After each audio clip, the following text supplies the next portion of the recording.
Sa wakas, nagkita na kami ng aking American boyfriend. Ayun, ano lang kami, 3 months lang kaming LDR. Tapos, nagdesisyon siya na magkari siya dito sa Pilipinas kasi gusto niya talaga makilala ako or makita ako kung talagang seryoso ako sa iya. Kaya, ayun, nagbakasyon siya. Ano lang siya, 2 weeks lang siya. Tapos, nagkadto kami sa probinsya namon kasi gusto niya mamit ang pamilya ko. Tapos ayun, nagustuhan niya yung namin, yung probinsya namin. Doon kami nag-celebrate ng 30th birthday niya sa probinsya namin. Ayan, anong sabi niya sa akin? Ang ganda naman, gusto niya, ang ganda daw ng probinsya namin. Tapos sa mga sariwa ng mga pagkain.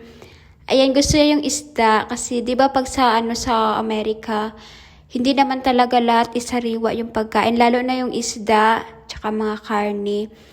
Kaya nung nung nasa probinsya siya, kumain talaga siya ng maraming isda. Kasi sabi niya, napakasariwa. Tapos alam mo yung crab, sabi niya iba yung lasa. Oo nga, kasi alam mo naman talaga pag sa probinsya ka, maano naman talaga ang mga pagkain, lalo naman yung seafood. Tapos mura lang doon, nagkain siya ng pusit. Mga masarap talaga pag sa probinsya, kaya nga sabi niya pag matanda na daw kami, mag-for good na kami sa probinsya namin. Kasi, totoo naman talaga, kahit naman ako kung papipiliin ako, mas gusto ko talaga yung sa countryside. Mas gusto ko yung, alam mo yung, kasi healthy life, healthy living naman ako, healthy lifestyle naman ako. Hindi ko talaga sure, hindi ko ma-experience na pag nakapunta na ako ng Amerika. Tapos parang, alam mo yun, ibang-iba talaga sa Philippines. Ibang-iba, doon kasi mga high-tech na. Pero dito kasi sabi niya nga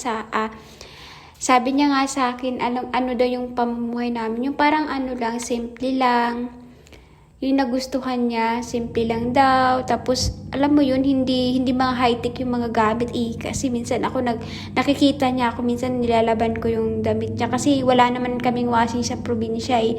Nakikita niya yung ako na naglalaba ako ng damit niya yung gamit lang yung kamay ko. Ayun. Kaya sabi niya, may God dun sa so pag sa US ka, hindi mo mararanasan yung mga ganyan kasi lahat high-tech na, automatic na. Alam ko naman automatic, lahat naman talaga.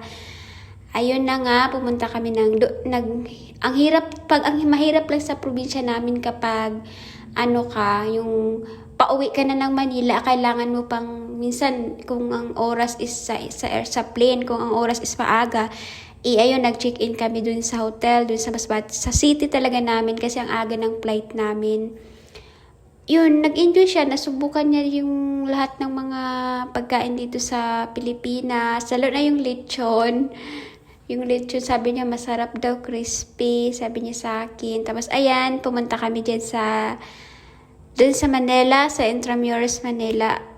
Hindi ko masyado talaga alam ang mga history, kaya ayan, in-explain sa kanya yun ng tour guide kung ano yung mga nangyayari noon sa Pilipinas. Ako, hindi ko naman talaga yan. Hindi ko na siya maalala kung ano yung mga pinag-aralan naman talaga natin yan dati. Pero hindi ko, bilang na lang sa isip ko, alam mo yun, nag-uga na yung utak ko pag hindi ko masyado maalala. Ayun, in-explain sa kanya kung ano yung mga nangyayari, yung mga gira-gira noon, mga noon dati. So ayan, kami dun sa hotel, dun sa namin, nag-stay lang kami ng lang yung bakasyon namin sa probinsya kasi 2 weeks lang naman yung bakasyon niya dito sa Pilipinas. Ayan, ang nakakalungkot talaga kapag alam mo yung sobrang nasad talaga ako nung anong tawag nito, yung nagbalik na siya sa lugar nila ba. My God. Hindi ko umiyak ako nung hindi ko na siya nakita. Pero nung magkasama pa kami, yung nag-aakapan pa kami dun sa hindi ako naiyak kasi parang nahiya ako na ipakita ko sa kanya na nasa sad ako. Tapos nung umalis na siya,